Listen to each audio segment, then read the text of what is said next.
Bienvenue à Faire les Murs, le podcast d'Espacité qui va à la rencontre de ceux qui changent la ville. Je suis Anne-Catherine Ledeuf. Aujourd'hui, j'accueille Rabia Henkel, entrepreneure mais aussi formatrice et chargée de cours.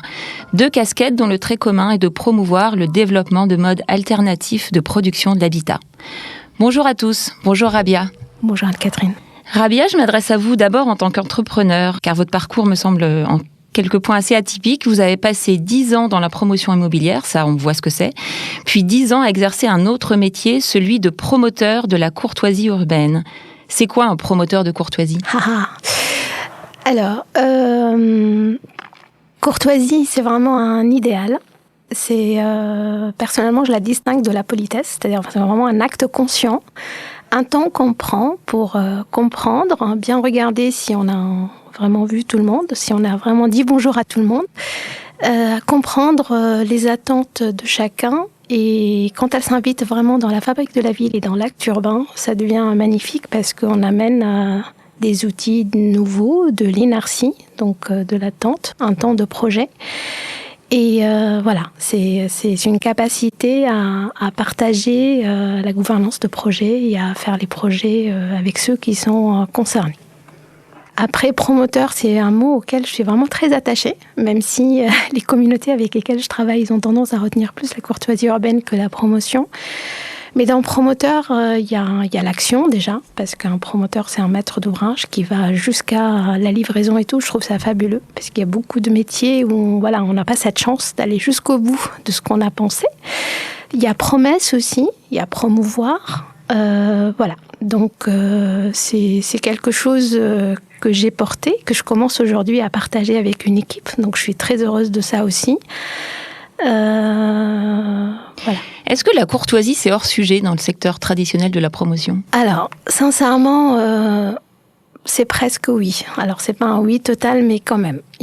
C'est-à-dire ceux qui essayent de mettre de la courtoisie, ils le payent généralement assez cher. Parce qu'ils se font un peu dépasser, parce qu'ils ne se font pas trop poutiller. Donc oui, c'est-à-dire il y en a qui s'en affranchissent complètement, voilà, et qui se posent même pas la question, et ceux qui essaient de la faire, généralement, c'est un peu compliqué pour eux. Vous avez commencé il y a 10 ans, alors l'habitat participatif, presque on dira 10 ans, ouais. Voilà, on dira si c'est ce mot-là aujourd'hui que vous utilisez dans votre métier, mais il y a 10 ans, on n'en était pas où on en est aujourd'hui, avec une connaissance un peu publique de ce métier-là. On en était où exactement il y a 10 ans, et comment on regardait le métier qui était le vôtre il y a 10 ans ? En 2011, ceux qui parlaient un petit peu de ça, c'est assez confidentiel, c'est un peu la littérature de Patrick Bouchain, le couple Kroll. Voilà, c'est vraiment ce qu'on trouve. Après, il faut s'éloigner vraiment de l'Hexagone pour trouver un peu quelques références parlantes. En 2011, moi, vraiment, j'étais à fond sur ces réflexions-là. Et c'est-à-dire, les plus gentils me disent « ça, c'est vraiment toi ». Ça, c'est vraiment, voilà, les copains.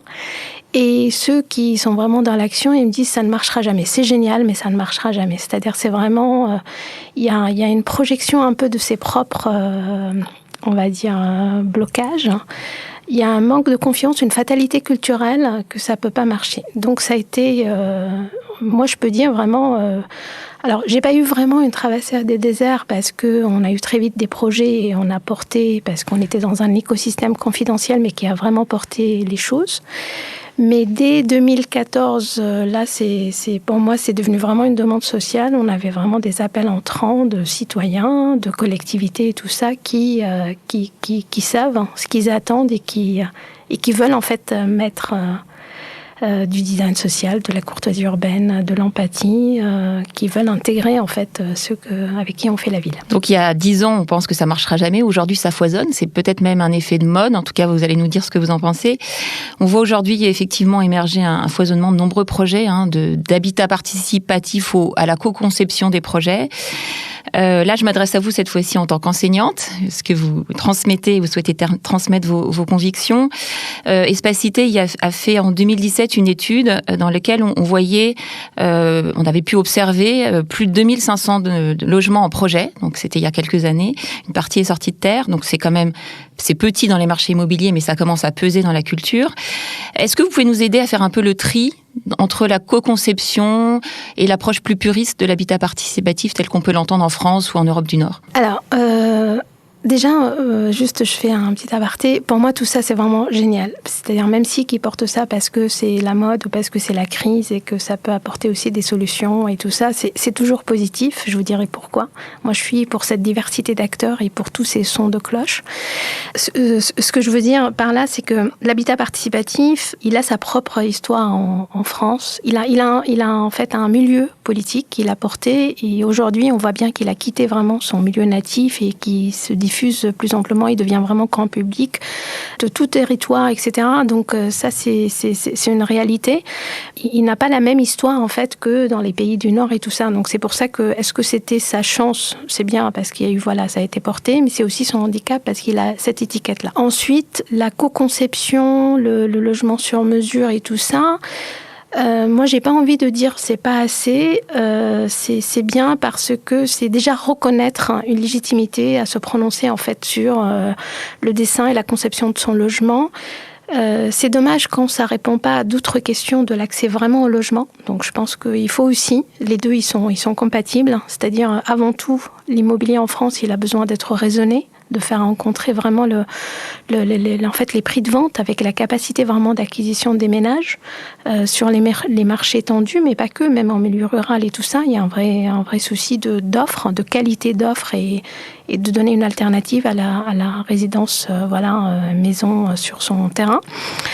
Donc, moi, ma vision, c'est qu'aujourd'hui, ça bouge énormément. Peut-être que ça bouge beaucoup plus vite que la réflexion. Il y a des gens qui accompagnent ça, et comme des gens comme Anne Dorazio et tout, qui ont la capacité vraiment de suivre et de comprendre en fait ce qui s'y passe. Mais peut-être un peu dans l'image auprès de tout le monde, il y a peut-être un peu de retard là-dessus. Mais je trouve aussi que l'habitat participatif, il interroge aujourd'hui aussi le logement social, parce que nous, on a des missions d'accompagnement à la définition de logement, du logement en fait locatif social. On l'appelle logement social collaboratif, avec des acteurs majeurs comme Paris Habitat et RVP. Voilà, je veux dire, aujourd'hui, je pense qu'on doit beaucoup à ce mouvement d'habitat participatif, mais il ne s'est pas arrêté. Au contraire, aujourd'hui, il se généralise, il prend d'autres formes. Il sort un peu de son milieu natif et c'est formidable. Et tout le monde ça peut être des coopératives d'habitants, ça peut être aussi de la co-conception, mais c'est très bien. Oui, peut-être qu'au-delà de la démocratisation de cette manière d'appréhender le projet en France, peut-être une particularité de la France aussi, c'est la place des institutions, c'est-à-dire à la fois la mouvance du logement social, mais aussi des collectivités locales. Là, je me réfère à la même étude, on avait observé, si nos chiffres sont exacts, que si je puis dire, seulement 60% des projets étaient d'initiatives citoyennes, ce qui veut dire que 40% sont d'initiatives institutionnelles ou professionnelles. Est-ce que c'est bien? Est-ce que c'est de la récupération? Est-ce que c'est une composante en tant que telle de la politique locale de l'habitat? Quel est votre point de vue, vous qui êtes du côté du citoyen, si je puis dire, même si vous avez un rôle de passeur? Oui. Alors en fait, c'est même pas un point de vue, c'est-à-dire moi je peux même témoigner que notre plus belle opération aujourd'hui éprouvée, livrée et qui vit super bien, c'est-à-dire qui a coché vraiment la promesse de départ, elle était quand même à l'initiative d'une collectivité et de la SEM Pleine Commune de Développement par exemple. Donc en fait l'un n'empêche pas l'autre, ce qu'il faut c'est plutôt la sincérité, c'est-à-dire une collectivité qui va activer nos compétences ou d'autres pour juste faire un peu de la communication. Nous, on n'ira pas de toute façon, mais c'est un peu dommage parce que ça porte préjudice à tout le monde. Mais quand les jeux sont vraiment clairs, qu'il y a une vraie capacité d'agir et qu'on est juste, on impulse en fait et on dit est-ce que ça intéresse les familles, les foyers des territoires et tout ça, et je trouve ça formidable et on y arrive, ça n'empêche pas. Donc il ne faut pas vraiment... parfois les citoyens, ils ne le savent pas, c'est un des enjeux quand même aussi du mouvement. À Nanterre aussi, par exemple, c'est une impulsion en fait d'origine, c'est les élus qui ont voulu créer l'opportunité et après ça vit complètement sans eux. Il y a quand même l'appui politique. Et c'est pour ça qu'aujourd'hui, nous, on milite pour que les PLU le prévoient, pour que les PLH prévoient ce genre de dynamique et sans fléchage de montage, juste sur comment des citoyens se saisissent en groupe, pas juste faire un logement sur mesure, mais vraiment un collectif d'habitants peut raconter une histoire un peu différente et répondre au passage aux besoins de fabriquer le logement autrement. Alors justement, je voudrais revenir sur cette notion de fabriquer le logement autrement, puisque vous allez au-delà de la conception, la co-conception spatiale du logement, de ces parties communes, vous allez jusqu'à, et là je reviens à votre casquette d'ancienne promoteur, jusqu'à trouver des solutions de montage, d'ingénierie financière, aller aussi peut-être parfois chercher même des opérateurs. Est-ce que vous pouvez nous parler de cette partie-là de votre métier, puisqu'elle est moins connue, je pense, que la co-conception? Oui, en fait, nous, on ne fait pas juste de l'assistance à maîtrise d'usage et donc de l'accompagnement à la programmation. Quand même un aspect sociétal très très fort, puisqu'il y a un collectif. Il peut ne pas être au complet au départ, mais il y a quand même des foyers, des ménages qui s'inscrivent dans une démarche. Et donc, l'objectif, c'est pas de sortir l'opération, c'est de sortir l'opération avec ces foyers-là. Et c'est pas simple, parce que sur la durée, c'est difficile, parce que, ça reste un projet immobilier quand même, avec toutes ces contraintes et tous ces risques. Et c'est là où je pense une des valeurs à ajouter des partenaires comme nous, parce que d'abord, on n'est pas formaté, on est dans l'écosystème, donc en fait, on peut activer. Nous, on pense que l'habitat participatif, il a besoin des acteurs traditionnels. Et c'est pas une vision d'esprit. Les projets qui sortent, c'est ceux qui intègrent des opérateurs privés, des coopératives HLM, des organismes bancaires, etc. C'est-à-dire, ils ont une expertise, ils ont une capacité à faire, ils ont un modèle économique pour porter le risque. C'est pas forcément le rôle d'un citoyen de mettre ses économies et de dire Inch'Allah, on va sortir le projet. Donc c'est plutôt on s'appuie, mais ça leur demande quand même beaucoup, parce que ça demande beaucoup de transparence, ça demande de respecter cette coopération qui a besoin de temps. On va sortir un permis en 1 année, pas en 3 mois. On devra être agile. Il ne peut pas y avoir une fiche de l'eau psychorigide qui définit combien de mètres carrés de ceci, de T3, de T2, ou bien... Donc voilà, ça demande en fait c'est la courtoisie, en fait, c'est l'empathie, c'est-à-dire le sens social. Finalement, pourquoi on travaille tout cela ? En fait, on ne fabrique pas juste... Dans mon milieu, je ne sais pas si vous savez, on compare toujours le logement à la voiture, mais c'est terrible. Non, ça n'est pas. C'est des espaces dans lesquels on vit, on se lie, on voit ses enfants grandir, on fabrique des émotions et tout ça. Donc en fait, c'est hyper important. On l'a vu avec l'épisode Covid quand même. Donc, ce que je veux dire, c'est que, moi je dis toujours, et j'en ai besoin aussi, c'est ma boussole, faire du logement, c'est grave, c'est un sujet très important. La solution ne peut pas être que technologique, elle ne peut pas être que financière, elle est un tout, et elle a besoin en fait de commun. Nous, on n'y arrivera pas tout seul et les habitants, ils n'y arriveront pas tout seuls. C'est-à-dire, en fait, les communs, ils ont besoin de modèles économiques, ils ont besoin de réflexion aussi, de recherche. Juste pour préciser les communs, pour ceux qui ne connaissent pas le concept, qui commence à être très, très présent, y compris dans la question urbaine. Est-ce que vous pouvez préciser ce concept de commun ? Les communs, c'est vraiment les endroits où, parfois, les équipements dans lesquels il y a du partage. Et donc, même dans un lotissement, en fait, il y a énormément de communs dans un lotissement. Il y a des accès, il y a des sorties, il y a les paysages, il y a tout ce qui est infrastructure et tout ça. Donc, en fait, on en a toujours les communs, mais ils sont toujours le parent pauvre un peu de la conception. Ils peuvent être beaucoup plus généreux que ce qu'on a l'habitude de voir. Le hall est un commun, l'espace, le mur de boîte aux lettres est un commun, mais ça peut être beaucoup plus que ça. Et en plus, nous, on est forts, et j'en fais partie, on passe d'un extrême à l'autre, donc on va être tout de suite dans des grandes surfaces, des locaux communs, mais en fait, non. Le commun, faudra voir comment les gens y rentrent, ils sortent chez eux, et on scénarise, et on voit comment ils croisent leurs voisins, comment ils se lient à leurs voisins, comment ils entendent leurs voisins. Une copro, c'est énormément de communs, par exemple. Donc pour moi, c'est vraiment une des solutions, certainement des 10 prochaines années, qui méritent qu'on s'y attarde et qu'on se réinvente tous dans notre façon de les aborder. Alors justement, dans les réticences qu'on peut entendre régulièrement sur l'habitat participatif, c'est le fait que ça coûte plus cher et qui peut aussi conduire, je reviens sur la question des collectivités de tout à l'heure, certaines collectivités à souhaiter quand même garder encore de la distance par rapport à ces initiatives, par crainte d'une sollicitation d'aide financière, de foncier minoré ou autre. Quel est le modèle économique de ces projets ? Je crois que vous êtes très attentif justement, je reviens à cette question-là, le fait de trouver des solutions aussi financières à chaque ménage dont une partie est quand même assez modeste. Comment ça fonctionne ? Quel est le modèle économique ? Est-ce que ça coûte plus cher ? Est-ce que ça peut vivre sans aide publique ? En toute humilité, on n'a aucun projet, on est plus cher que le marché. Donc aujourd'hui, voilà, on peut ouvrir même certains de nos projets. Nous, on pense que c'est un peu dommage qu'en essayant de faire de la qualité, c'était mon passé quand j'étais promoteur, j'ai essayé de faire de la qualité, à chaque fois on sort plus cher. Et du coup, en fait, pour moi, c'est déjà 80% de l'objectif non atteint et ça gâche un petit peu parce que coûter plus cher, ça veut dire quoi? C'est-à-dire un risque commercial, c'est-à-dire voilà, du stress à la commercialisation, à la vente, etc. Donc, c'est pas juste d'un point de vue aussi humain et moral impactant, mais même pour un projet.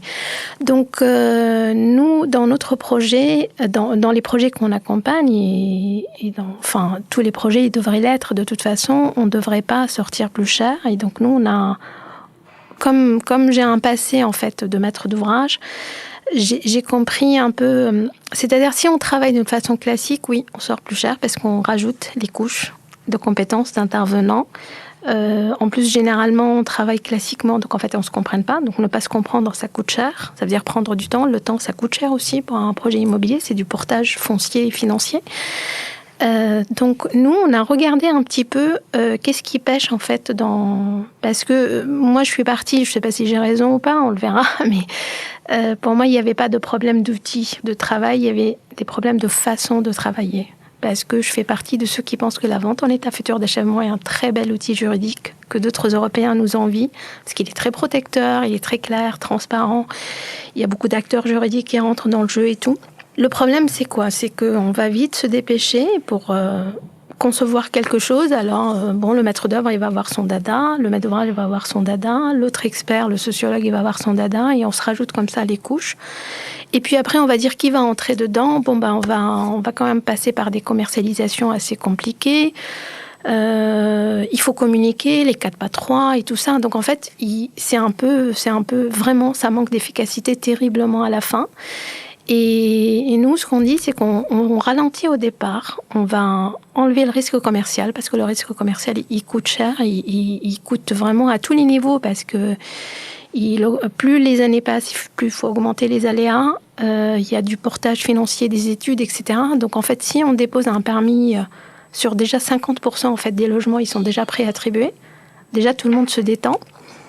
Ça ne veut pas dire qu'on n'a pas besoin de commercialisateurs et tout ça. Moi, j'ai des projets où on travaille avec des commercialisateurs parce qu'ils ont une capacité, ils maîtrisent l'acte de vente. Et puis nous, on n'a pas vocation, on ne vend pas des logements, on accompagne en fait la transmission d'un espace qui va être vécu par une communauté habitante. Et donc, si tous ces gens-là, en fait, ce travail collaborent avec confiance, efficacité, aussi en termes de modèle de rémunération, tout le monde se raisonne aussi. C'est pas en fonction de la valeur ajoutée. Ah oui, moi je vends, donc en fait je vais me rémunérer beaucoup plus cher que le maître d'œuvre, par exemple, qui a conçu. Enfin, il y a des choses, c'est vraiment un non-sens au final. Donc voilà, en fait, on met de la transparence. On dit chacun il est payé par rapport à ce qu'il apporte au projet, par rapport à son investissement dans le projet. Et quand on met tout ça à plat, en fait, on trouve des lignes d'efficacité et c'est ceux-là qui doivent payer. Nous, on se rémunère comme ça, c'est-à-dire on n'est pas une couche en plus. On vient en fait épurer et mettre l'efficacité dans d'autres missions. Et apporter aussi une compensation au risque commercial que vous évoquez tout à l'heure, parce qu'il y a une forme d'inversion finalement du projet. On part des habitants et on fait le logement en fonction de chaque habitant avec un engagement. Alors, vous me disiez en préparant cette interview qu'il y avait quand même, enfin, il y a comme dans toute opération immobilière des ménages qui sortent du projet, mais finalement, si j'ai bien compris, pas davantage qu'un projet classique. Non. Tel qu'il peut vivre aujourd'hui dans une promotion. On n'a pas plus de risque commercial. En fait, on en a moins. Et même quand il y a un risque, en fait, il n'est jamais au-delà enfin, il est plus bas. Il reste plus bas que par rapport à une opération classique. Au contraire, l'opération, elle est spéciale et en fait, elle est hors concurrence. Donc, si les gens partent, c'est que vraiment, ils n'ont pas eu le choix. Et merci de me rappeler parce qu'en fait, nous, on pense que, étant donné que la présence des habitants, elle sécurise au sens financier l'opération, ça doit profiter à eux. Il n'y a pas de raison que ça ne profite pas à eux, puisque voilà.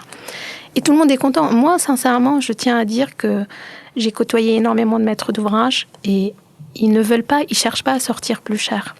Ils cherchent vraiment à sortir une opération. C'est pas un objectif, en fait, d'augmenter le chiffre d'affaires forcément. Il vaut mieux avoir un chiffre d'affaires raisonnable, mais garanti que plutôt l'inverse. Donc, j'ai pas l'impression, en fait, d'être à l'inverse de ce qu'un bon professionnel promoteur penserait. Est-ce que, au-delà de la question du risque commercial qui pèse quand même dans le bilan d'une opération immobilière, est-ce qu'il y a d'autres sources d'économie dans ces projets-là ? Oui. La question des communs, on mutualise des fonctions finalement. Tout à fait. Voilà, il y a la question des couches que vous évoquiez tout à l'heure. On ne rajoute pas une couche, au contraire, on met en convergence des stratégies en fonction des attentes en tant que telles des usagers. Quelles sont les autres sources d'économie ? Alors, les frais de gestion de l'opération, parce qu'en fait, il suffit d'avoir un responsable de projet chez les maîtres d'ouvrage qui a confiance, qui travaille bien avec nous et qui ne refait pas ce qu'on fait nous. Donc, forcément, en frais intérieurs. Les frais financiers, parce que on a des projets où, en fait, on va démarrer avec... par exemple, l'opération qu'on a livrée sur l'île Saint-Denis, elle était 100% commercialisée, donc il n'y a plus le portage financier. Et l'autre source, c'est que, vous savez, on demande beaucoup aux maîtres d'ouvrage, aux promoteurs, et parfois, j'ai aussi de la peine pour eux, parce qu'on leur dit il faut mettre du panneau photovoltaïque, du commun au pied d'immeuble, un commerce, sachant qu'il n'y a pas du tout de zone de chalandise du tout là-bas. Donc en fait, le promoteur, il peut être aussi trop chargé, contrairement à ce qu'on pense. Et je trouve aujourd'hui, avec ce type d'opération, on met les gens aussi devant leurs responsabilités, y compris la collectivité et tout le monde. C'est-à-dire quand on va trouver ensemble, d'une façon transparente, le modèle économique pour faire une salle commune en pied d'immeuble, une terrasse de 500 mètres carrés sur le toit. Donc les habitants, étant donné qu'ils savent de quoi on parle, qu'ils ont été là dès le départ, que la programmation, elle était faite avec eux, ils payent en fait ces espaces-là. Et pourquoi ils les payent ? Parce que d'abord, ils sont en confiance. 2, il y a un vrai usage. C'est pas une salle commune de 30 mètres carrés que vont partager avec 150 voisins. C'est plutôt, quand on programme avec les gens, on trouve pas du tout les mêmes ratios qu'on trouve dans les cahiers des charges un peu basiques. Pour prendre l'exemple de l'Arche en Lille, ils ont quasiment 200 mètres carrés de parties communes. Ils sont 26. Et là, ils les ont payés. Chacun a mis entre 15 et 17 000 euros en plus de leur logement pour acheter ces espaces-là. Alors, c'est pas en plus, au contraire, en fait, ils ont eu des surfaces privatives compactes pour payer des communs, mais d'une façon désirée, non subie, réfléchie communément, et du coup, on a réfléchi aussi aux outils de gestion, à comment baisser les charges, comment ça peut marcher, qu'est-ce qu'on y trouve comme équipement, comment le meubler, etc. Alors on est dans une période un peu particulière, on a vécu une crise sanitaire, le confinement, on a face à nous une crise sociale, économique. Plusieurs médias ont affirmé que les modèles d'habitat participatif ont permis de mieux tenir, mieux traverser la période de confinement. Pourquoi d'après vous ? Alors je vais être d'une extrême banalité, sincèrement, c'est le lien. Et je reviens à mes communs.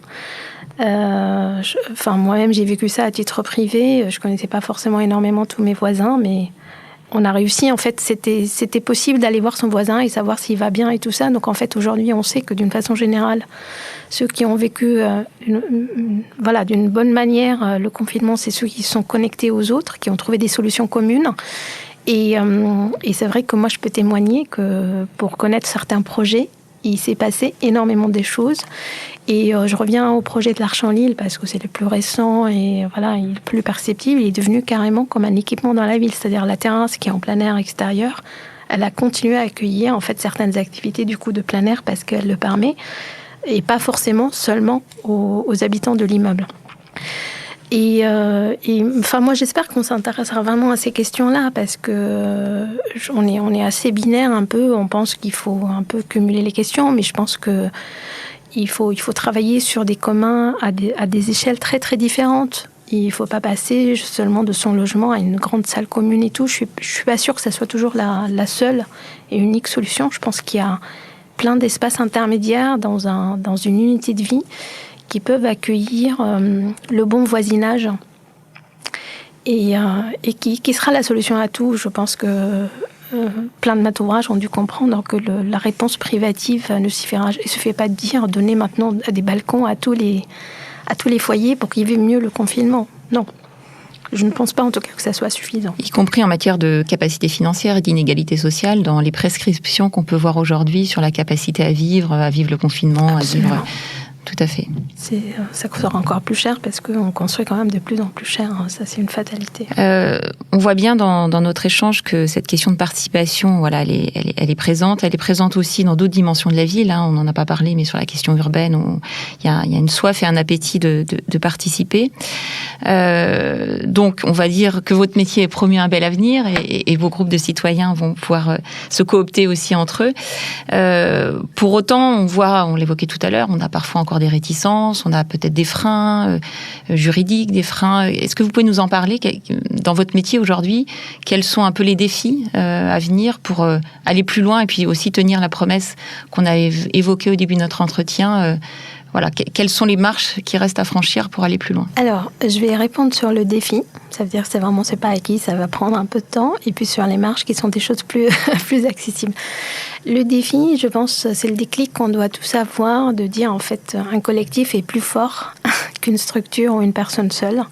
Moi, c'est ça que je comprends, c'est que ce soit vis-à-vis d'acteurs institutionnels ou vis-à-vis même de citoyens et tout ça, on a tendance à penser à un collectif. Donc, c'est des gens qui vont pas forcément s'entendre. D'autant plus que nous, on a un challenge, on ne travaille pas auprès de groupes déjà constitués. C'est-à-dire les gens, ils apprennent à se connaître à travers nos projets et après notre mobilisation. Donc, le challenge est encore plus vertueux.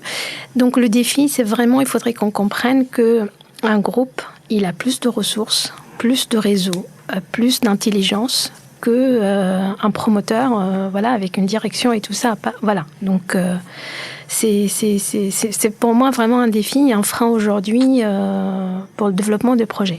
Après, les marches... C'est-à-dire qu'on a peur du groupe? Oui, on a peur du groupe. Alors, on a peur du groupe, on va dire, en fait, ils vont pas s'entendre, quoi. Qu'en France, en fait, on va pas... Enfin, il faut vraiment, nous, qu'on explique, qu'on montre qu'on existe, qu'on a fait des choses, qu'on a porté...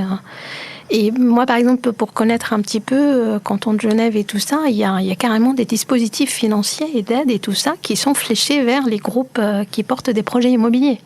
C'est-à-dire, on va demander, par exemple, moins de fonds propres à une coopérative qu'à un promoteur. Nous, ça va être l'inverse. Nous, on nous demande quand même, on l'a pris, on fait avec, donc c'est très bien, il n'y a pas de souci. Mais nous, on nous demande quand même d'arriver jusqu'au démarrage du chantier avec nos fonds propres, quoi. Parce qu'on a le sentiment qu'il y a plus de risques d'échec en travaillant avec un groupe qu'en travaillant avec un promoteur. Oui, tout à fait. Alors que personnellement, de mon expérience, et puis même si comme ça je réfléchis d'une façon sincère avec moi-même, je dirais qu'un groupe qui met un coût familial les soirées à se retrouver, qui met ses économies, qui emprunte, qui parfois il va emprunter dans la famille. Enfin voilà, il y a aussi vraiment c'est volontaire. Enfin ça s'improvise pas. Qui apprend à collaborer alors que voilà. Enfin c'est pas tous les jours en fait qu'on collabore, qu'on écoute les avis des autres et voilà. Il y a aussi vraiment c'est volontaire, enfin ça s'improvise pas, qui apprend à collaborer alors que voilà, enfin c'est pas tous les jours en fait qu'on collabore, qu'on écoute les avis des autres et voilà.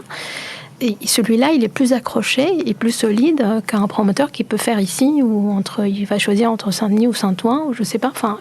Pour moi c'est, mais voilà, je pose la question comme ça. Mais... Donc ça, c'est le défi. Après, les marches à suivre, c'est vraiment quand je vois les projets, on arrive à avancer parce qu'on a vraiment, enfin personnellement, j'ai une vraie culture. Un projet immobilier, s'il avance pas, il meurt. Donc il faut vraiment être tout le temps dans l'action. Il faut avancer. Il faut pas s'enliser. C'est là où en fait on a un relais politique très fort et c'est pas généralisé très clairement. C'est-à-dire nous vraiment on est sur des territoires assez ciblés et je pense que c'est là on doit vraiment savoir montrer aux gens qu'il y a ça, flécher un foncier, enfin c'est ça aujourd'hui. C'est pas difficile parce que ça n'empêche pas le reste et tout ça. Mais sinon après ça se fait parce qu'il y a quand même pas mal d'opérateurs qui s'y intéressent et tout. Voilà. Il y a quand même quelques freins opérationnels aussi sur la question financière. Vous parliez tout à l'heure du préfinancement. Bon, ça, c'est un point qui est important. La GFA, par exemple. Voilà. Alors, est-ce qu'on peut expliquer la GFA ? Oui, la garantie financière d'achèvement, en fait, ça, c'est... à ma connaissance, je ne suis pas une grande experte, mais c'est vraiment une particularité française, c'est que toute personne qui doit livrer, en fait, le logement, c'est ce qu'on appelle le secteur protégé dans le logement, doit en fait s'assurer qu'il y a une banque ou un organisme, en tout cas financeur, qui est capable de finir l'opération à votre place si jamais vous décidez de partir aux Bahamas avec les fonds, ou si vous avez un problème parce qu'il y a d'autres opérations et tout ça.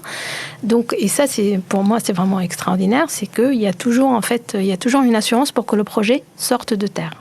Et ça, c'est formidable. Par contre, d'abord, de demander la GFA à quelqu'un qui va s'auto-livrer son logement, donc ça, c'est merci M. Chalandon, années 70, qui a imposé ça, c'est-à-dire une coopérative d'habitants qui va livrer un immeuble à elle-même, elle doit aussi s'auto-garantir. Bon, c'est un peu, voilà. Et bien, en fait, cette GFA, c'est tout simplement impossible de l'obtenir aujourd'hui en tant que coopérative d'habitants parce qu'il n'y a pas la récurrence, on n'est pas considéré comme un opérateur. Personnellement, je m'en accommode, c'est-à-dire il y en a qui veulent batailler tout ça. Moi, j'avais pas l'énergie pour rejoindre ce mouvement-là. Je me suis dit, après tout, il y a des très bons opérateurs sur la place.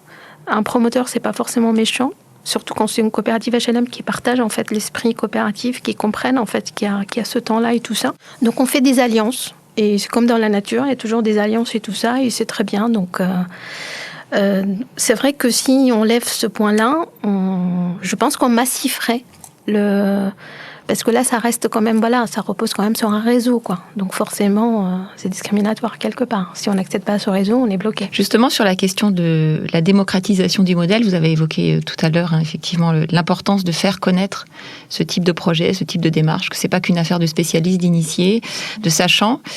Qu'est-ce qu'on peut dire sur ce point-là, où on en est, justement, en France? On est tous des spécialistes, si je puis dire, on est toutes les deux des spécialistes. On voit bien la place que ça prend, encore une fois, dans l'univers de la promotion aujourd'hui.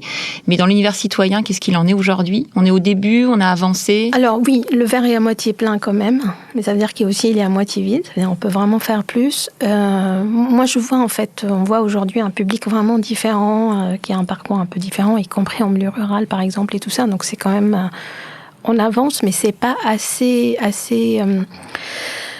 c'est-à-dire aujourd'hui, on peut y arriver par d'autres biais. Par exemple, aujourd'hui, ça peut commencer par une coopérative pour faire, une librairie coopérative et tout ça. Et puis les gens, petit à petit, en fait, ça commence un peu à faire son chemin. Il y a certaines métropoles Nantes pour ne pas les citer, qui ont vraiment des vraies équipes qui diffusent. Ils ont même la maison de l'habitat aujourd'hui. Enfin voilà, qui peut. Mais pour moi, c'est vraiment l'enjeu aujourd'hui de montrer qu'il y a aussi un autre son de cloche, qu'il y a un mouvement qui se met en place, qui est très diversifié.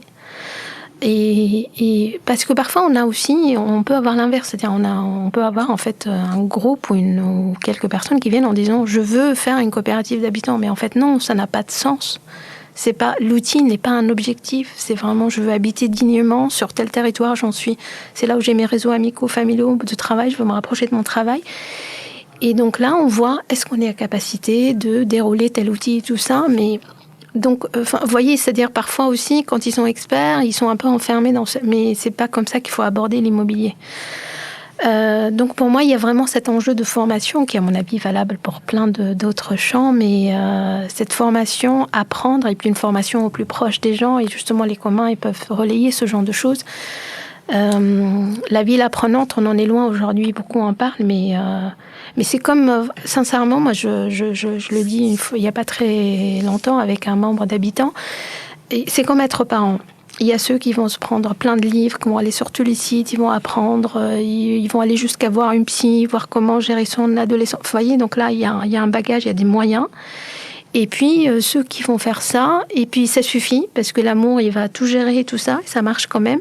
Et puis celui qui va être largué dès qu'il y a un problème, et en fait, c'est exactement pareil. On n'apprend pas, en fait, à être voisin. Ne serait-ce que, par exemple, avoir des endroits où on apprend à être voisin. Du coup, comment je vais habiter? Du coup, se pose la question, comment je vais acquérir mon logement, etc. Et on n'est pas une société, en fait, qui est toujours dans cette...